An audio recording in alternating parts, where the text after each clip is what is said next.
Hello everyone, this is Shashank Singh and welcome back to my YouTube channel IAS point best way of learning. दोस्तों, सुबह के 8 बज चुके हैं और आज की हम लोग स्टार्ट करते हैं क्लास द हिंदू एडिटोरियल्स की। देखते हैं कि आज कौन कौन से द हिंदू के एडिटोरियल्स आए हैं और कौन कौन से आपको पढ़ने हैं जो आपके एग्ज़ाम के पॉइंट ऑफ व्यू से इम्पोर्टेंट हैं, नेसेसरी हैं। तो हम लोग पहले द हिंदू की क्लास स्टार्ट करें।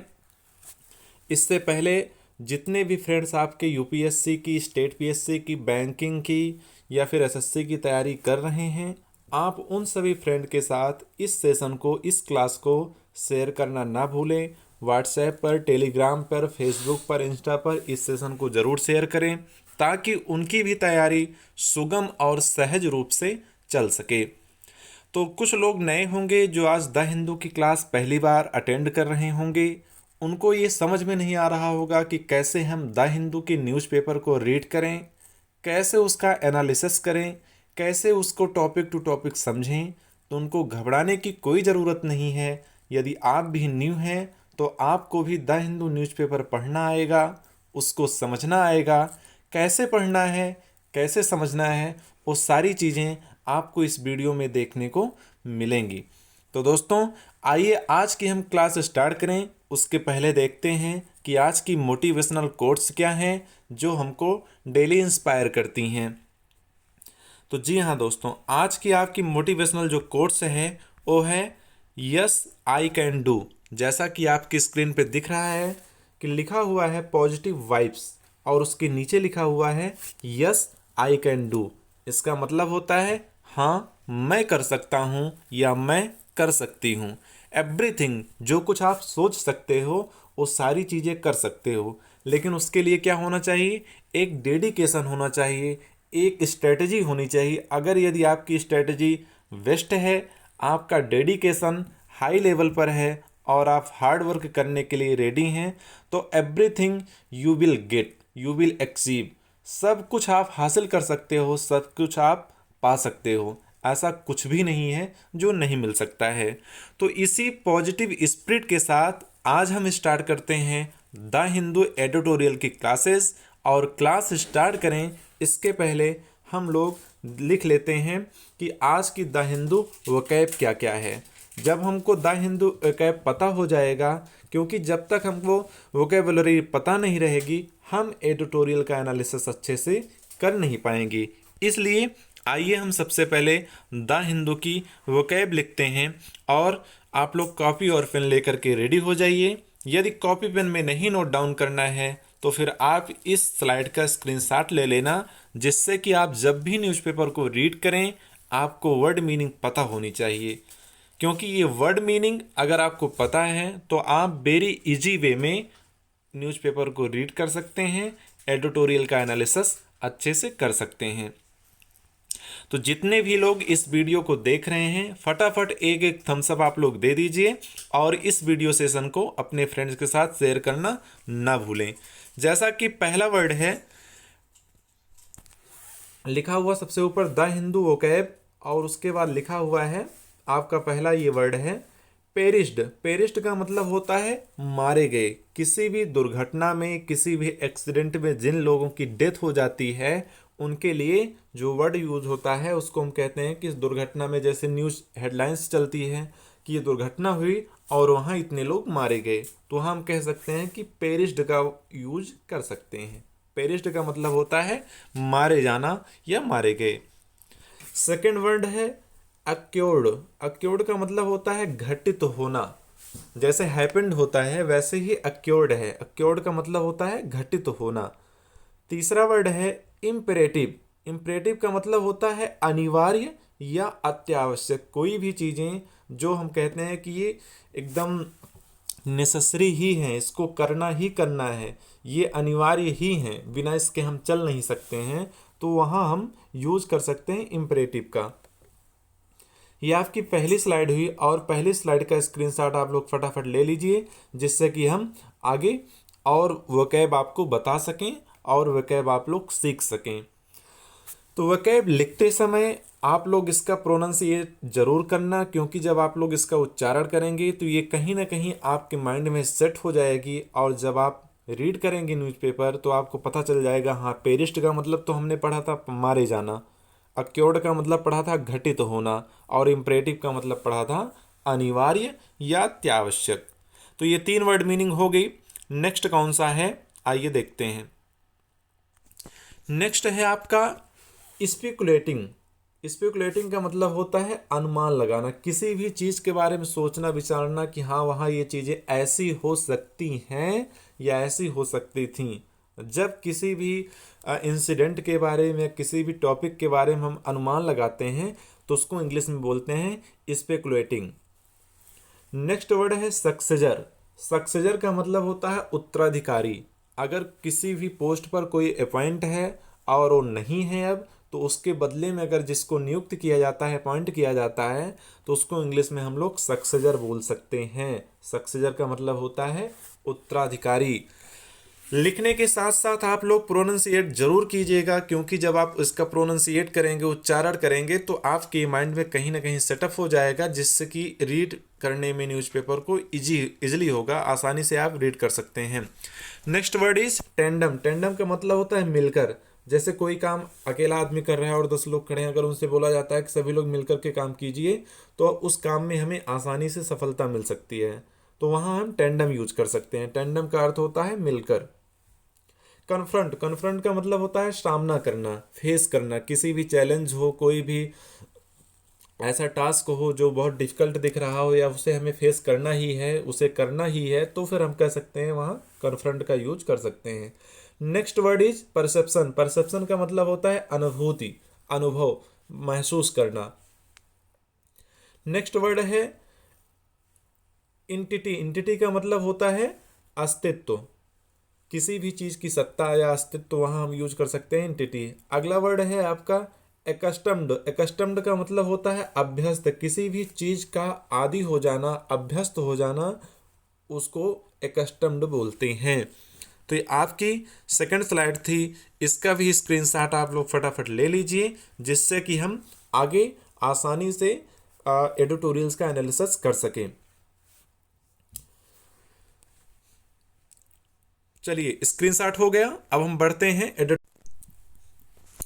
जी हाँ दोस्तों, ये रहा आपका द हिंदू न्यूज़पेपर, और हम देखते हैं कि इसमें क्या क्या आया है, कौन कौन से एडिटोरियल्स हैं जो हमें एनालिसिस करते हैं। जैसा कि पहले ही हेडलाइंस है कि India pays homage to first CDS wife and 11 other crash victims.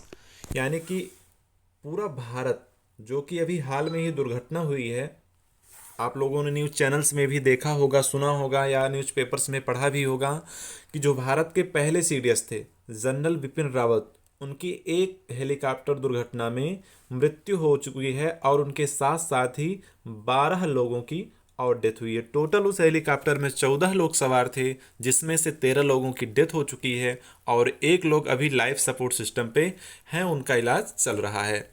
तो सबसे पहला हेडलाइंस यही है कि India pays homage to, homage का मतलब होता है श्रद्धांजलि, to first CDS wife and 11 others crash victims. जो भी उस हेलीकॉप्टर क्रैश दुर्घटना में शामिल थे, उन लोगों के प्रति पूरा इंडिया अपनी श्रद्धांजलि दे रहा है।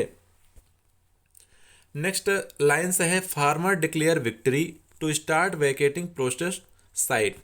लिखा हुआ फार्मर अपने आप को विजेता मान रहे हैं, क्योंकि उनको ऐसा लग रहा है कि हमारी सारी मांगें मान ली गई हैं सरकार के द्वारा, और वो अपने आप को विक्ट्री डिक्लेयर कर चुके हैं, विजेता, कि हमारी जीत हुई है।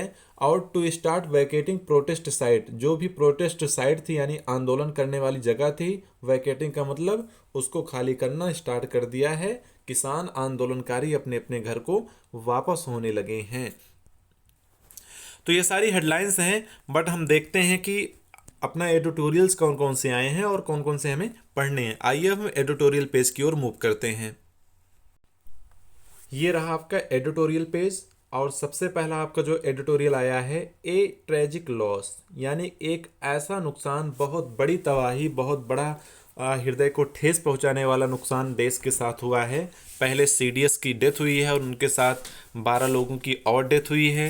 सभी लोगों की मौत पर, सभी लोगों की जो कह सकते हैं कि इस दुर्घटना में मृत्यु हो, असामयिक मृत्यु हो चुकी है, उन लोगों की मृत्यु पर टीम IS पॉइंट श्रद्धांजलि अर्पित करती है। सभी के परिवार वालों के प्रति ईश्वर से प्रार्थना करती है कि सभी के परिवारजनों को इस गहरे दुख में, इस गहरे दुख से निपटने के लिए एक यानी कि सामर्थ्य प्रदान करें। कैसे निकलना है, कैसे इस दुख को सहन करना है, ईश्वर से टीम IS पॉइंट की यही प्रार्थना है। तो पहला जो आपका एडिटोरियल है ये है अ ट्रेजिक लॉस। अभी जब इसको हम पूरा डिटेल्ड डिस्कस करेंगे तो उसमें समझ में आ जाएगा कि लेखक क्या कहना चाहता है और क्या क्या लिखा हुआ है इसमें। Second article is children and schooling. लिखा हुआ है कि children and schooling in the past कोविड-19 इरा। जो बच्चों का पढ़ाई लिखाई का सिस्टम है और जो स्कूलिंग बच्चे कर रहे थे उनका पूरा सिस्टम इस कोविड-19 के समय जो इसका टाइम है पूरी तरीके से बेकार हो चुका है और पोस्टपोन हो चुका है। India will have to confront winter, यानी कि इंडिया को विल हैव टू कन्फ्रंट का अभी मैंने वर्ड मीनिंग लिखाया था, उसका मतलब होता है सामना करना पड़ेगा। विटर फैक्ट्स, कड़े तथ्यों का। If it wants to prepare a recovery plan of any credible and practical value. यदि वह कोई भी प्लान तैयार करता है, कोई भी क्रेडिबल वैल्यू तैयार करता है, प्रैक्टिकल वैल्यू तैयार करता है, तो उसको बहुत सारे कड़े तथ्यों का सामना करना पड़ेगा। क्योंकि ये जो टाइम है, इस टाइम ने एजुकेशन को पूरी तरीके से तो नहीं कह सकते हैं, लेकिन कहीं ना कहीं आंशिक रूप से ध्वस्त किया है। क्योंकि ऑनलाइन स्टडी और ऑफलाइन स्टडी में बहुत ज़्यादा डिफरेंस है। और जो बच्चे ऑनलाइन स्टडी कर रहे हैं उनको जो क्लासरूम में जा कर के स्टडी करने में इंटरेस्ट रहता था या फिर जितनी अच्छी फैसिलिटी मिलती तो उतना ऑनलाइन मोड में वो लोग नहीं तैयार हो पा रहे हैं। तो कहीं ना कहीं ये कोविड-19 बच्चों की स्कूलिंग पर असर डाला हुआ है। इस एडिटोरियल से भी यही कहा गया है।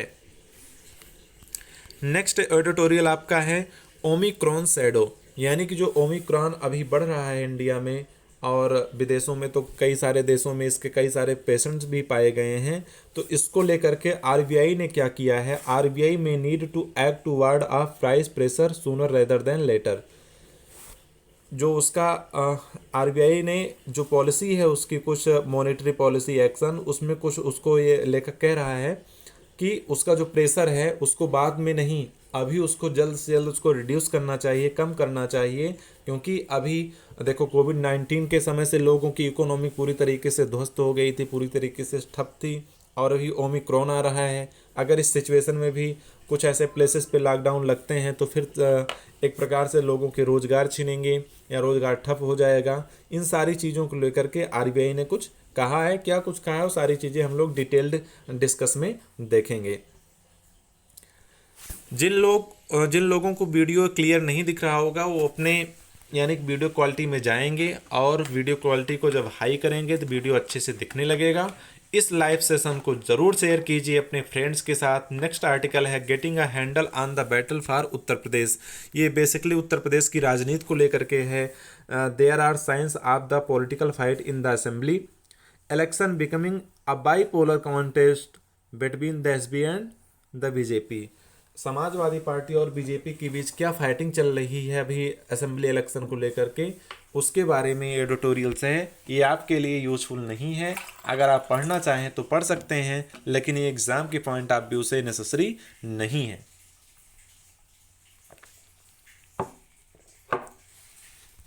नेक्स्ट आर्टिकल देखते हैं कौन सा आया है। Does the Omicron variant make a case for booster dose.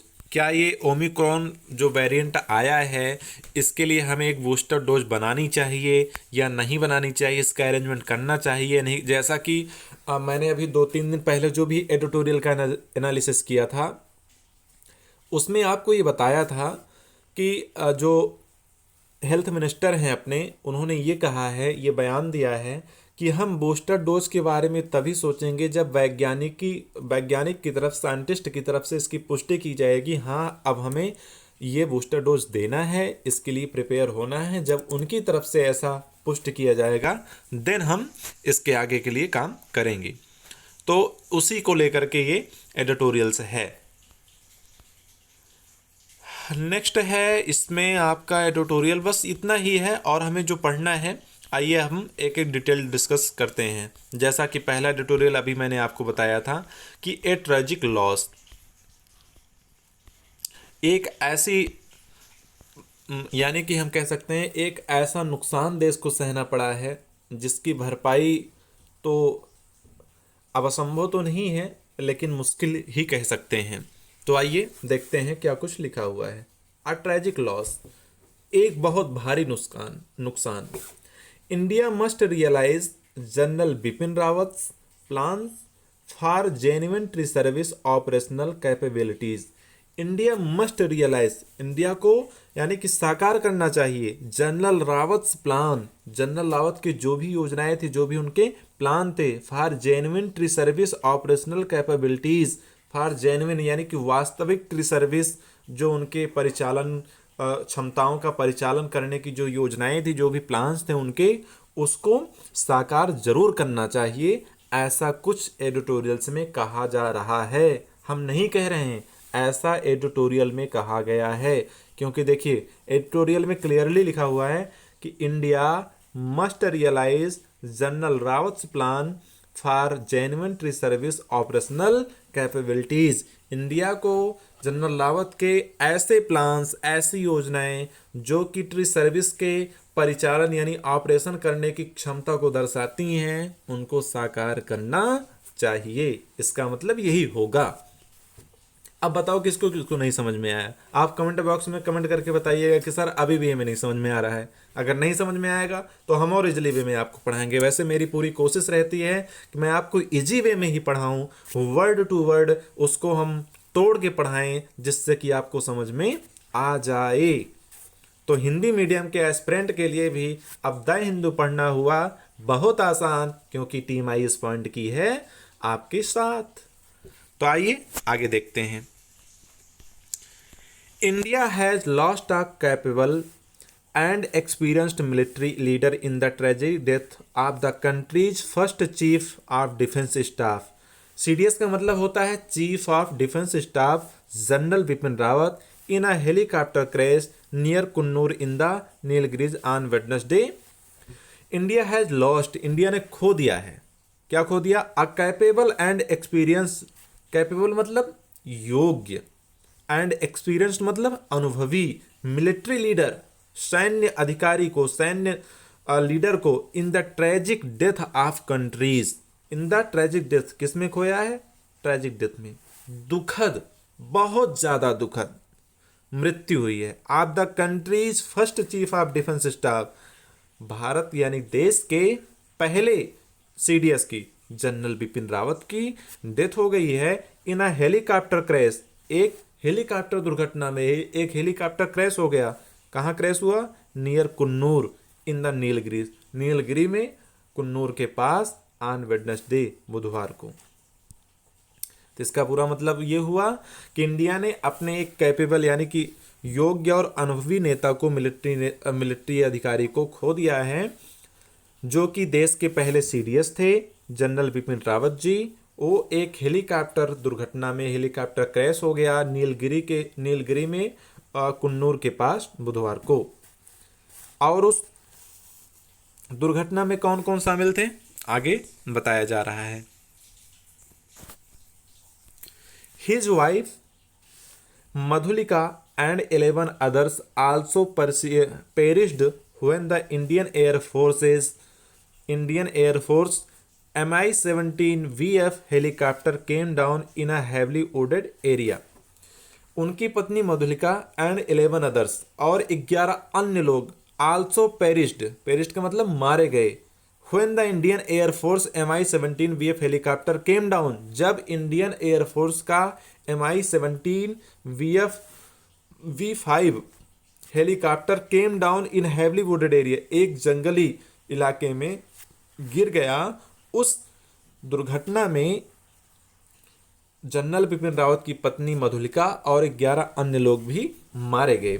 Defence minister Rajnath Singh has announced, रक्षा मंत्री राजनाथ सिंह ने अनाउंस्ड मतलब घोषणा किया है इन पार्लियामेंट, संसद में, that a tri service inquiry, यानी कि इसकी एक ट्री सर्विस इंक्वायरी होगी, headed by air marshal Manvendra Singh, जिसकी किसकी अध्यक्षता में होगी, जिसके हेड रहेंगे air marshal Manvendra Singh. Air officer commanding in chief, air officer जो कमांडिंग हैं, एयर यानी कि वायुसेना के जो कमांडिंग चीफ हैं, ट्रेनिंग जो कमांड है on the Indian air force will take place into the incident, वो जहां दुर्घटना हुई थी उस स्थान पर जाएंगे। ऐसा उन्होंने कल स्टेटमेंट में कहा। कहाँ कहा? पार्लियामेंट में कहा। दी आईएएफ यानी Indian air force, the IAF chief, Indian air force के जो चीफ हैं air chief marshal V R. Chaudhari has already visited the crash site, उन्होंने जहां ये हेलीकॉप्टर क्रैश हुआ था उस साइट पे विजिट किया, वहां पहुंचे। The cockpit voice and flight data recorders have been recovered, वहां पहुंच करके जो उस चॉपर में, उस हेलीकॉप्टर में एक ऐसा यंत्र रहता है कि जब से फ्लाइट, ये जो लिखा हुआ है ना cockpit voice and flight data record यानी FDR हैव बीन रिकवर्ड, उसको अपने कब्जे में लिया। तो ये जो होता है अपना, जिसको ब्लैक बॉक्स बोलते हैं, तो उसमें प्लेन जब से चलती है और प्लेन के जो पायलट हैं उनकी लोगों को पायलट से क्या बातचीत हुई, उसकी स्पीड कितनी थी, ये सारी चीज़ें उस रिकॉर्डिंग से पता चल जाएगी। जो भी उस ब्लैक बॉक्स को लेकर के आए हैं, कौन लेकर के आए हैं? Air chief marshal V R. Chaudhari ji.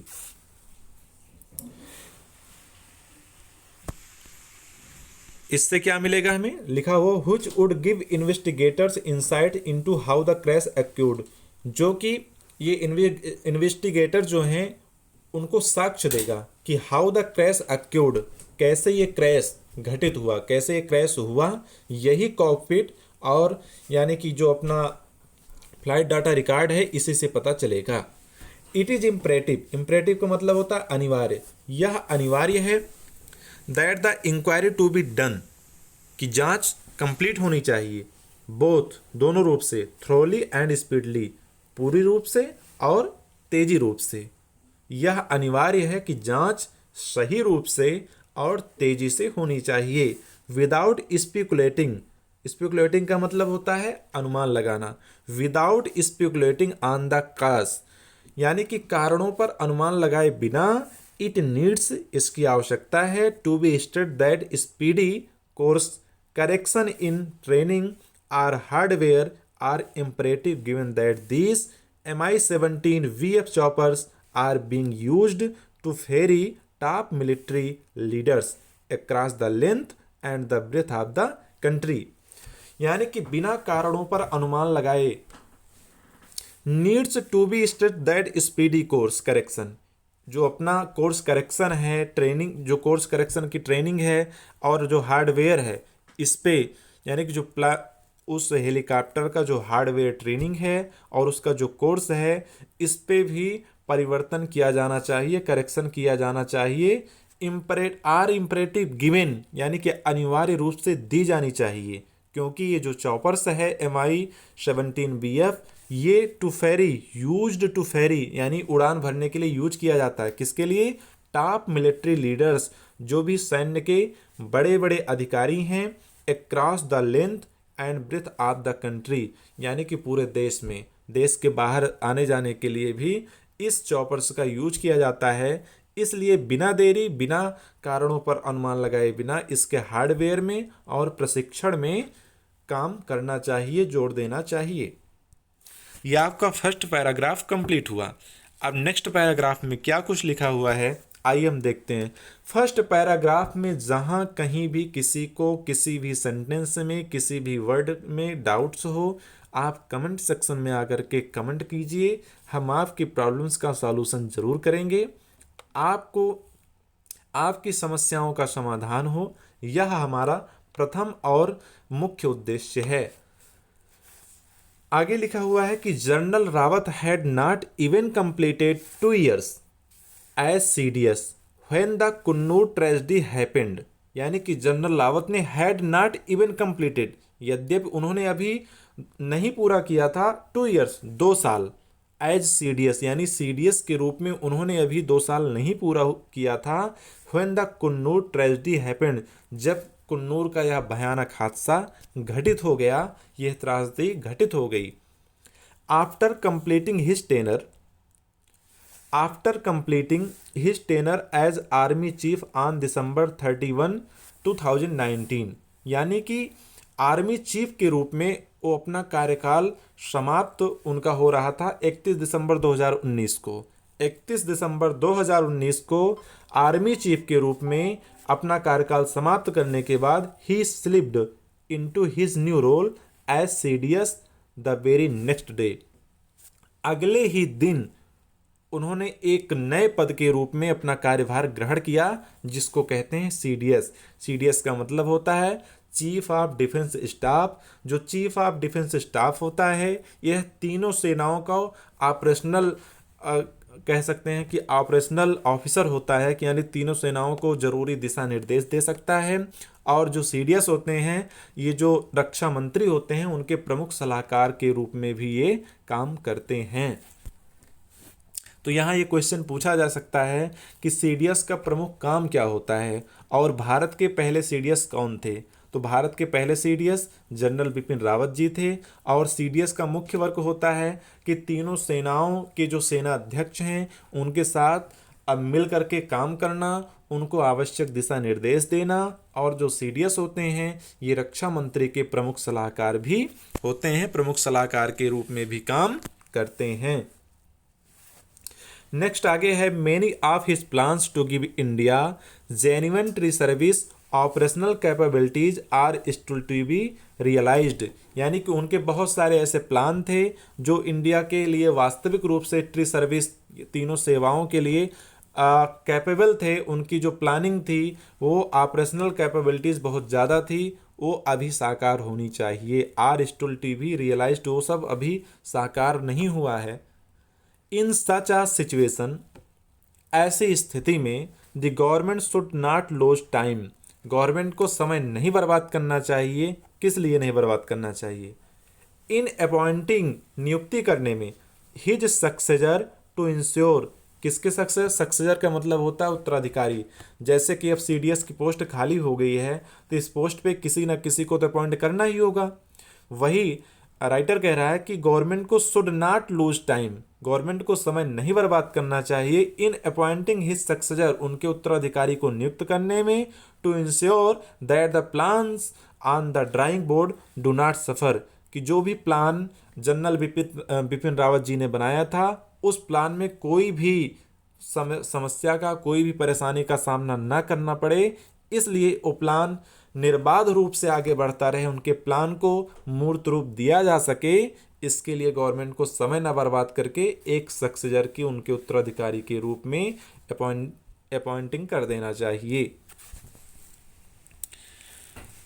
N aggressive China and still belligerent Pakistan, belligerent का मतलब हो तो जुझारू, बहुत सारी समस्याओं को झेलता हुआ पाकिस्तान, डिफाइन पाकिस्तान, यानी कि जो एग्रेसिव मोड है चाइना और पाकिस्तान का, जुझारू पाकिस्तान का, ये परिभाषित करता है इंडिया सिक्योरिटी चैलेंजेस, भारत की जो सुरक्षा है, इसके जो चैलेंजेस हैं, जो मुद्दे हैं, जो चुनौतियां हैं, इसको परिभाषित करता है। The situation along the line of actual control, LAC, जिसको शॉर्ट फॉर्म में एलएसी बोलते हैं।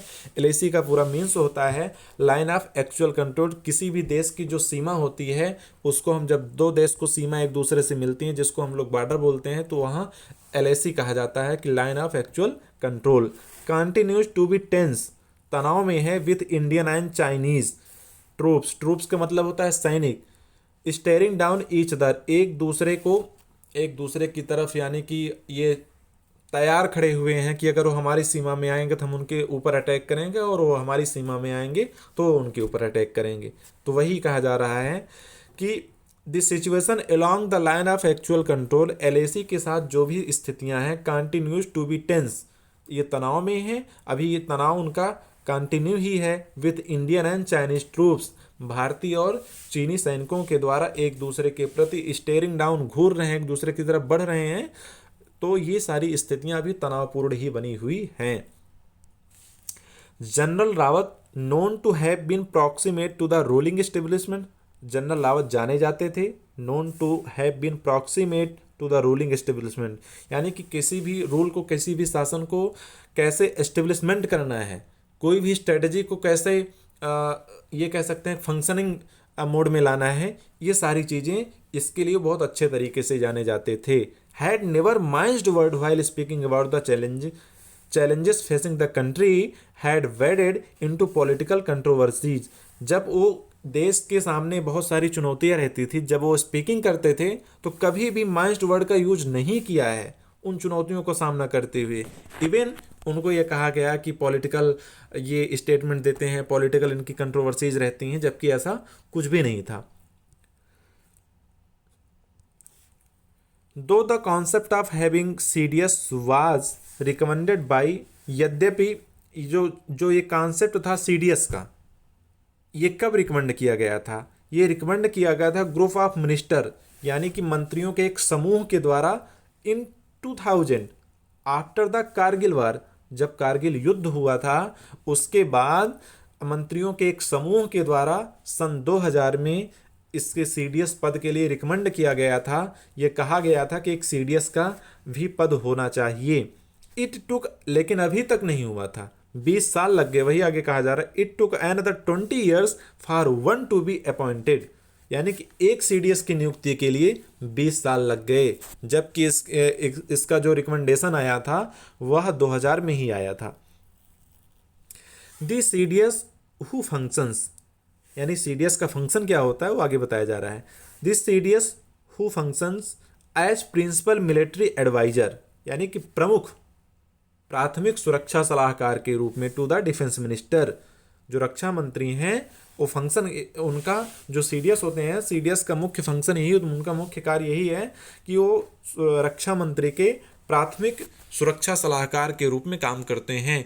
इज एक्सपेक्टेड, और ऐसा भी आशा किया जाता है, to work in tandem, tandem का मतलब होता है मिलकर, with the 3 services chiefs who continue to operate in their respective domains, जो अपने रेस्पेक्टिव एरिया में, जैसे थल सेना के अध्यक्ष हुए, वायुसेना के अध्यक्ष हुए, नौसेना के जो अध्यक्ष होते हैं, उन तीनों सेनाओं के साथ मिलकर के, जो कि अपने रेस्पेक्टिव डोमेन्स में काम कर रहे हैं, उनके साथ मिलकर के काम करना और उनको समय समय पे एडवाइस देना, ऐसा कुछ काम होता है CDS का। A role and function that is still in the making, एक ऐसा रोल, एक ऐसा कार्य जो अभी भी निरंतर रूप से चल रहा है। ये सारी चीजें सुनिश्चित करना CDS का काम होता है। To ensure that the new CDS, ये सुनिश्चित करना चाहिए, इंश्योर का मतलब होता है सुनिश्चित करना चाहिए, दैट द न्यू CDS, कि जो नए CDS होंगे, जो नए चीफ ऑफ डिफेंस स्टाफ होंगे, and the service chiefs function as a team, वो सेवा करेंगे उस, यानी कि तीनों चीफ के साथ मिलकर के एक टीम के तरीके से कार्य करेंगे। The government would do well to keep in mind the principle of seniority while choosing general Rawat successor. Government को अपने माइंड में हमेशा रखना चाहिए ये चूज करते हुए कि जो जनरल रावत का उत्तराधिकारी होगा वो सीनियर ही कोई हो, यानी कि सीनियरिटी को अपने कीप इन माइंड, ध्यान में रखना चाहिए। तो ये रहा आपके पहले एडिटोरियल का एनालिसिस। तो CDS से रिलेटेड क्वेश्चन पुटअप किए जा सकते हैं, इसलिए आप सभी लोग इसको अच्छे से पढ़ लीजिएगा। सेकंड जो एडिटोरियल था, children and schooling in the post कोविड-19 इरा, इसके बारे में मैंने आपको इसका जो मोरल था वो बता ही दिया है। जो कुछ होगा जैसे लिखा हुआ है ना, इसके जो हेडलाइंस है उसको आपको बता देते हैं। पेरिफेरल कंसर्न है और दी पैंडेमिक्स डीप इफेक्ट है, कि पैंडेमिक का डीप इफेक्ट क्या क्या पड़ा हुआ है, उसके बारे में राइटर ने लिखा हुआ कि एजुकेशन को लेकर के कौन कौन से डीप इफेक्ट पड़े हैं। तो ये सारी चीज़ें इसमें हैं, आप अपने मन से पढ़िएगा। जो नहीं समझ में आएगा आप हमें बताइएगा, हम फिर आपको उस एडिटोरियल को संडे वाले वीडियो में उसको हम कंक्लूड करेंगे। तो दोस्तों आज के इस वीडियो लेक्चर में इतना ही। आप सभी लोग अच्छे से पढ़ाई करते रहिए, टीम IAS पॉइंट आपके साथ है। कोई भी समस्या, कोई भी परेशानी हो, आप हमें व्हाट्सएप पर मैसेज कीजिए, इंस्टाग्राम पर मैसेज कीजिए। आपकी सारी समस्याओं का समाधान करने के लिए टीम IAS पॉइंट तत्पर है। तो दोस्तों कल फिर मिलेंगे एक नए पॉजिटिव मोटिवेशन स्पिरिट के साथ, वाइब्स के साथ और एक नए ट्यूटोरियल्स के साथ। तब तक के लिए आप लोग पढ़ते रहिए, हंसते रहिए, मुस्कुराते रहिए। Thank you so much.